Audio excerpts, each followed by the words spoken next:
ఛానల్కు స్వాగతం. ఈనాటి ముఖ్యాంశాలు: court room cyber drama, digital arrest పేరుతో బెదిరింపులు, నేటి నుండే పల్లె పండుగ వారోత్సవాలు, 3 ప్రధాన కేసులు సిఐడికి బదిలీ, ప్రొఫెసర్ సాయిబాబా కన్నుమూత, ఎన్సిపి నేత బాబా సిద్దికీని కాల్చి చంపిన దుండగులు, బంగాళాఖాతంలో అల్పపీడనం, పలు ప్రాంతాలలో అత్యంత భారీ వర్ష సూచన, నింగిలోకి దూసుకెళ్లి లాంచ్ పాడ్కే తిరిగి వచ్చి చరిత్ర సృష్టించిన స్పేస్ ఎక్స్, వలస కూలీలపై కామాంధుల పైశాచికం, కవరై పట్టే రైలు ప్రమాదంలో కుట్రకోణం, ఐరాస శాంతి సేనలపై ఇజ్రాయెల్ దాడులు, పరగడుపునే కొబ్బరి తింటే మంచిదా కాదా? ఈరోజు వార్తలను చూద్దాం. Court room cyber drama. గత 2-3 నెలల్లో రాష్ట్రంలో సైబర్ నేరాలు విపరీతంగా పెరిగాయి. ప్రధానంగా వైద్యులు, న్యాయవాదులు, పారిశ్రామికవేత్తలు, బ్యాంక్ ఖాతాల్లో ఎక్కువ నిల్వలున్న వారిని, అందులోనూ ప్రధానంగా వృద్ధుల్ని లక్ష్యంగా చేసుకుని ఈ మోసాలకు తెగబడుతున్నారు. నిజంగానే ఏ సిబిఐ అధికారో, ఎన్ఫోర్స్మెంట్ అధికారో కాల్ చేసి మాట్లాడుతున్నట్లుగానే నమ్మించి ఒక్క క్షణం కూడా ఆలోచించేందుకు అవకాశం ఇవ్వకుండా కేసులు, డిజిటల్ అరెస్టులు, కోర్టు విచారణల పేరిట భయపెట్టి బెదిరించి కోట్లు కొల్లగొడుతున్నారు.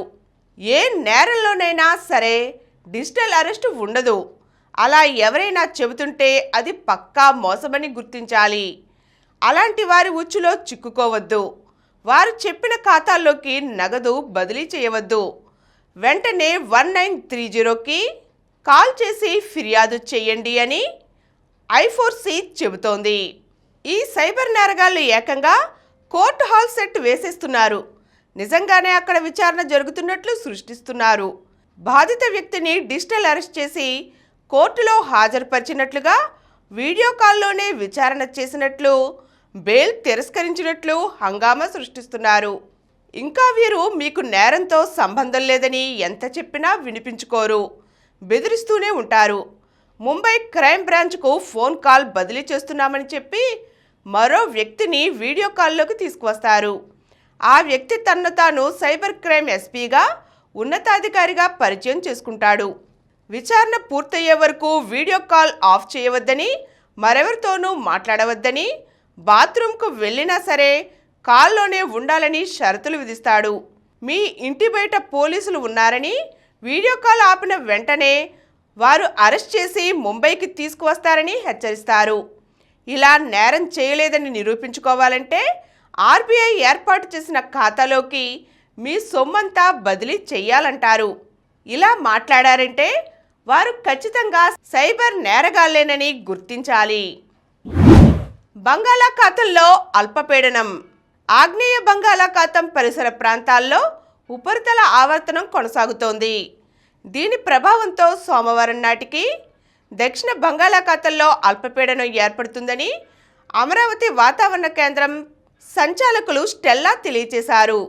2 రోజుల్లో తీవ్ర అల్పపీడనంగా బలపడి ఉత్తర తమిళనాడు, దక్షిణ కోస్తా, ఏపీ వైపు పయనిస్తుందన్నారు. ఇది తుఫానుగా బలపడే అవకాశం ఉందని, దీని ప్రభావంతో ఈ రోజు నుంచి గురువారం వరకు రాష్ట్రంలోని పలు జిల్లాలలో భారీ నుంచి అతి భారీ వర్షాలు కురుస్తాయని ఐఎండీ తెలియజేసింది. బుధవారం రాయలసీమలోని కొన్ని ప్రాంతాల్లో అత్యంత భారీ వర్షాలకు అవకాశం ఉందని పేర్కొంది. భారీ వర్షాల నేపథ్యంలో ప్రజలు అప్రమత్తంగా ఉండాలని, సముద్రం అలజడిగా మారిన నేపథ్యంలో మత్స్యకారులకు వేటకు వెళ్లరాదని హెచ్చరికలు జారీ చేశారు. పిడుగులు పడే అవకాశం ఉండటంతో పొలాల్లో పనిచేసే రైతులు, వ్యవసాయ కూలీలు, పశువులు చెట్ల క్రింద లేదా స్తంభాల వద్ద బహిరంగ ప్రదేశాల్లో ఉండరాదని సూచించారు. నేటి నుండే పల్లె పండుగ వారోత్సవాలు.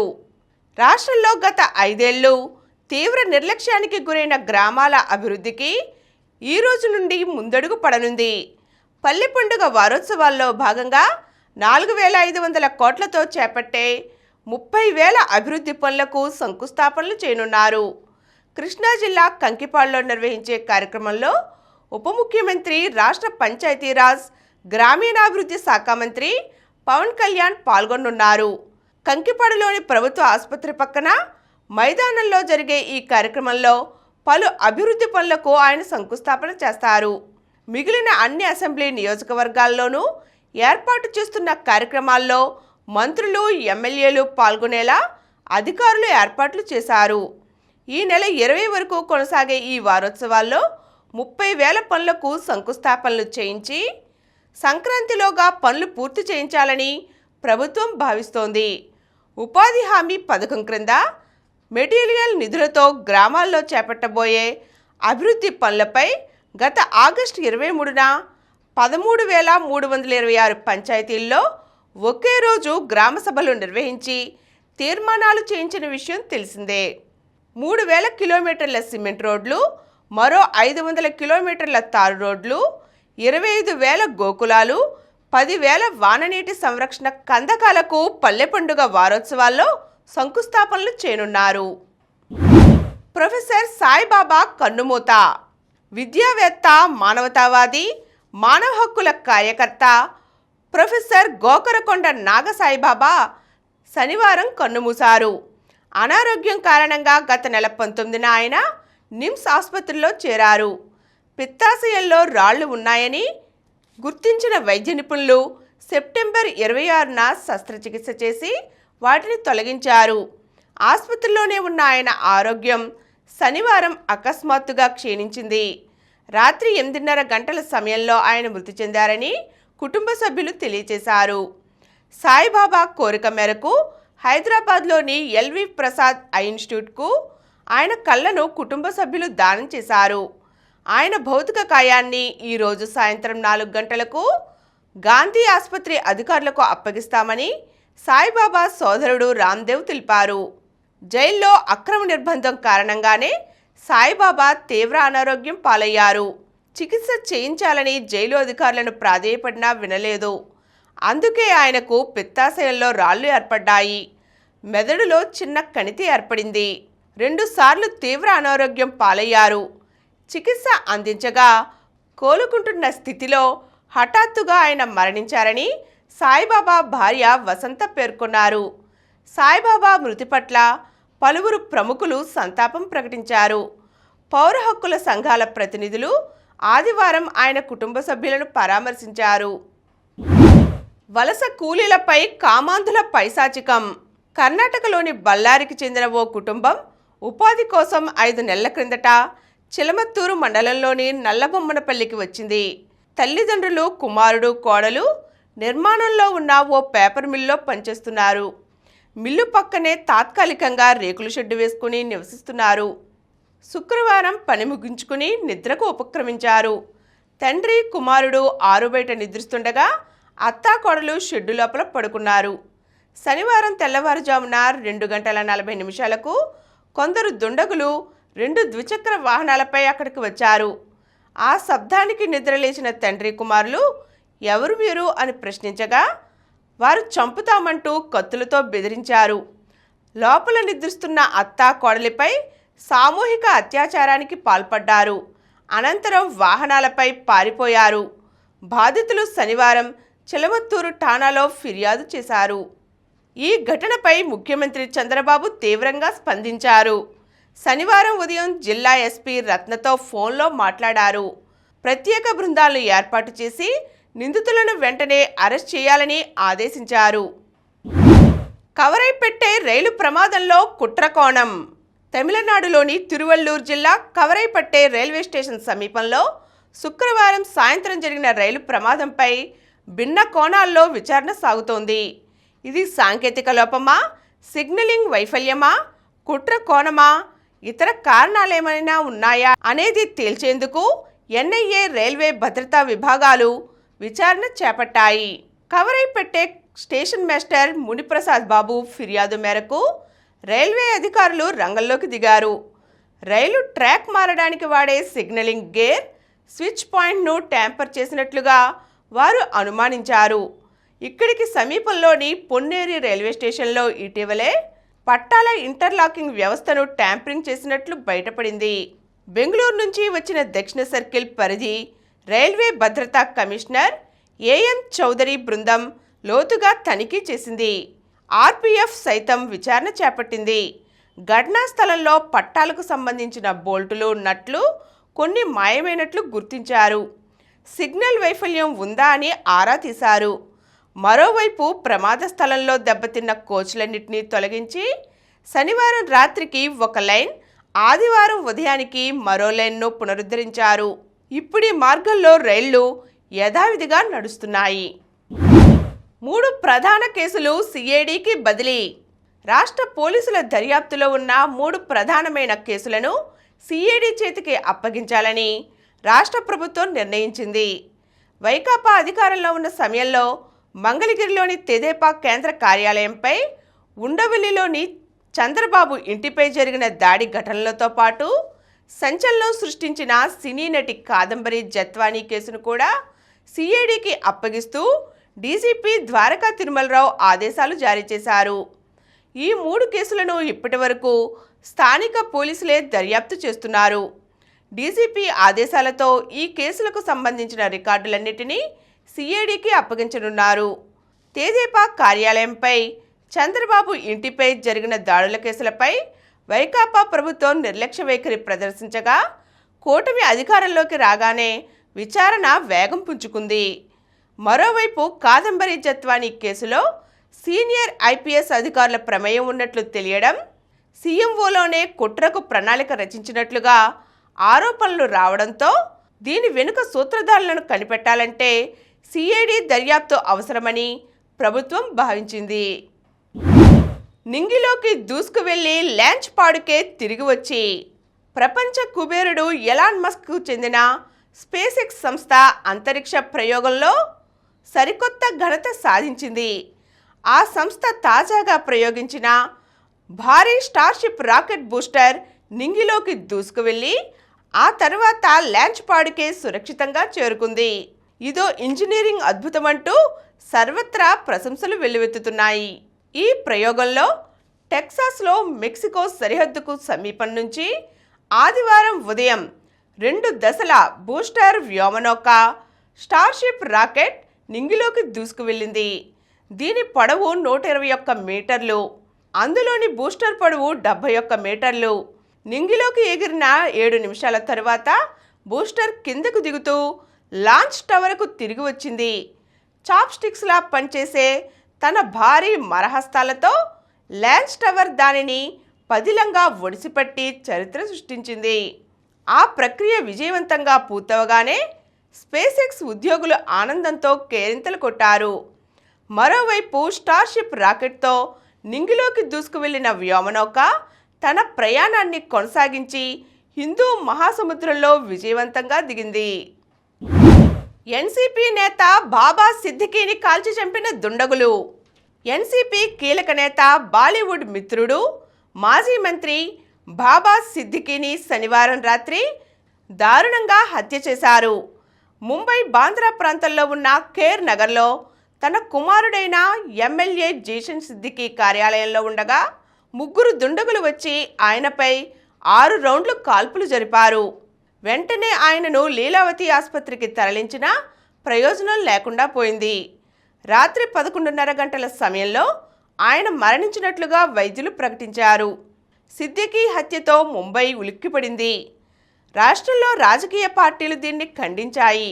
రాష్ట్రంలో శాంతి భద్రతలు క్షీణించాయని, ప్రభుత్వం వైదొలగాలని విపక్షాలు డిమాండ్ చేశాయి. మరోవైపు నిందితుల్లో 2 పోలీసులు అరెస్ట్ చేశారు. సహకుట్రదారుగా పేర్కొంటూ పూణేలో ప్రవీణ్ లోంకర్ అనే వ్యక్తిని అదుపులోకి తీసుకున్నారు. ఐరాస శాంతి సేనలపై ఇజ్రాయెల్ దాడులు. లెబనాన్పై ఇజ్రాయెల్ దాడులకు సంబంధించి ఆదివారం కీలక పరిణామం చోటు చేసుకుంది. దక్షిణ లెబనాన్లోని ఐక్యరాజ్య సమితి శాంతి పరిరక్షక దళాల మీద ఇజ్రాయెల్ సైన్యం దాడి చేసింది. ఈ దాడుల్లో 15 మంది ఐరాస సైనికులు గాయపడ్డారు. దమియాలో ఈ ఘటన చోటు చేసుకున్నట్లుగా 2 ఇజ్రాయెల్ ట్యాంకులు శాంతి దళాల శిబిరంలోకి వెళ్లి అక్కడ ప్రధాన ద్వారాన్ని ధ్వంసం చేసినట్లుగా మీడియా తెలిపింది. కొంత సమయం తరువాత అదే శిబిరంపై ఐడిఎఫ్ భారీ స్థాయిలో పగను విరజిమ్మింది. దీంతో 15 మంది సైనికులు ఆ ప్రభావానికి లోనయ్యారు. శాంతి పరిరక్షక దళానికి సంబంధించి ఇజ్రాయెల్ ప్రధాని బెంజమిన్ నెతన్యాహు కీలక ప్రకటన చేశారు. ప్రమాదకర ప్రాంతాల నుంచి, హెజ్బొల్లాకు పట్టున్న ప్రాంతాల నుంచి తక్షణమే ఐరాసా దళాలు వైదొలగాలని డిమాండ్ చేశారు. ఈ మేరకు ఐరాసా సెక్రటరీ జనరల్ ఆంటోనియో గుటెరెస్ను ఉద్దేశించి నెతన్యాహు ఓ వీడియో విడుదల చేశారు. పరగడుపునే కొబ్బరి తింటే మంచిదా కాదా? పచ్చి కొబ్బరిలో ఫైబర్, విటమిన్లు, ఇతర పోషకాలు పుష్కలంగా ఉంటాయి. దీనిని పరగడుపునే తీసుకుంటే అనేక ఆరోగ్య సమస్యలకు చెక్ పెట్టవచ్చు. ముఖ్యంగా ఇది మలబద్ధక సమస్యను తగ్గిస్తుంది, జీర్ణక్రియను వేగవంతం చేస్తుంది, రోగనిరోధక శక్తిని పెంచుతుంది, బరువు తగ్గడంలో దోహదపడుతుంది. పరగడుపునే కొబ్బరి తింటే డీహైడ్రేషన్ దరిచేరదు. దీనిలోని పొటాషియం, కాపర్ వంటి పోషకాలు పుష్కలంగా ఉంటాయి. ఇవి తిన్న వెంటనే తక్షణ శక్తిని అందిస్తాయి. ఇప్పుడు కొన్ని సంక్షిప్త వార్తలు చూద్దాం. బెంగాల్ జూడాలకు మద్దతుగా రేపు నిరసన. పశ్చిమ బెంగాల్ జూడాలకు మద్దతుగా అక్టోబర్ 15న దేశవ్యాప్తంగా నిరాహార దీక్షలు చేపట్టనున్నట్లుగా ఇండియన్ మెడికల్ అసోసియేషన్ ప్రకటించింది. 90 సెకన్లలోనే గమ్యస్థానానికి అతి తక్కువ దూరం ప్రయాణించే విమానం. విమానాలు కేవలం సుదూర ప్రాంతాలకే సేవలు అందిస్తాయనుకుంటే పొరపాటే. స్కాట్లాండ్లో కొన్ని విమానాలు కేవలం 1.5 నిమిషాల్లోనే తమ ప్రయాణాన్ని పూర్తి చేస్తున్నాయి. ఓర్కినీ దీవుల్లో వెస్ట్రే, పాపా వెస్ట్రే ప్రాంతాల మధ్య దూరం కేవలం 1.7 మైళ్ళు. దీనికై విమానం టేకాఫ్ నుంచి ల్యాండింగ్ వరకు 90 సెకన్లు మాత్రమే పడుతుంది. గుజరాత్లో 5,000 కోట్ల డ్రగ్స్ స్వాధీనం. గుజరాత్, ఢిల్లీ పోలీసులు గుజరాత్లో 5,000 కోట్ల విలువైన 518 కేజీల కొకైన్ను స్వాధీనం చేసుకున్నారు. ఉప్పల్లో దసరా రోజు భారత్ వీరవిహారం. T20 క్రికెట్ అంటేనే బాదుడుకు పెట్టింది పేరు. భారీ షాట్లు, మెరుపు ఇన్నింగ్స్. ఈ ఏడాది ఐపీఎల్లో సన్ రైజర్స్ హైదరాబాద్ బ్యాటర్ల ఊచకోతకు వేదికైన ఉప్పల్ స్టేడియం తాజాగా టీమిండియా రికార్డుల మోతకు సాక్షిగా నిలిచింది. శనివారం దసరా రోజు ప్రజలంతా పండగ సందడిలో ఉండగా విజయదశమి ఆనందాన్ని రెట్టింపు చేస్తూ భారత ఆటగాళ్లు ఉప్పల్ స్టేడియంలో బంగ్లాదేశ్ను మట్టి కరిపించారు. Man of the match Sanju Samson 47 బంతుల్లో 111 అదరగొట్టగా కెప్టెన్ సూర్యకుమార్ 35 బంతుల్లో 75, హార్దిక్ పాండ్యా 18 బంతుల్లో 47, రియాన్ పరాగ్ 13 బంతుల్లో 34 కూడా వీరవిహారం చేశారు. త్రుటిలో భారత్ చేజారిన విజయం. హర్మన్ ప్రీత్ పోరాటం వృధా. భారత్కు తీవ్ర నిరాశ. మహిళల T20 ప్రపంచ కప్లో ఆస్ట్రేలియాపై గెలిచి సెమీఫైనల్ అవకాశాలను మెరుగుపరుచుకోవాలనుకున్న హర్మన్ ప్రీత్ సేన ఆశలకు బ్రేక్ పడింది. ఆదివారం ఆఖరి లీగ్ మ్యాచ్లో ఆసీస్ 9 పరుగుల తేడాతో టీమిండియాను ఓడించింది. సెమీస్ దిశగా ఇంగ్లాండ్. మహిళల T20 ప్రపంచ కప్లో వరుసగా 3వ విజయంతో ఇంగ్లాండ్ సెమీస్ దిశగా సాగుతోంది. మరిన్ని వార్తా విశేషాలతో రేపటి సమరం న్యూస్లో తిరిగి కలుద్దాం. Thank you. ప్రతిరోజు వార్తా విశేషాల కోసం అనతి కాలంలోనే 20 కోట్ల వ్యూస్ సాధించిన సమరం ఛానల్ సమర్పించు సమరం న్యూస్ ఛానల్కు సబ్స్క్రైబ్ చేయండి, లైక్ చేయండి, మీ ఫ్రెండ్స్కి షేర్ చేయండి. అలాగే ప్రక్కనున్న గంట సింబల్ని ప్రెస్ చేయడం మర్చిపోకండి. Please download Samaram Channels app from Google Play Store and watch your favorite channels. Click the bell icon and subscribe to the channels.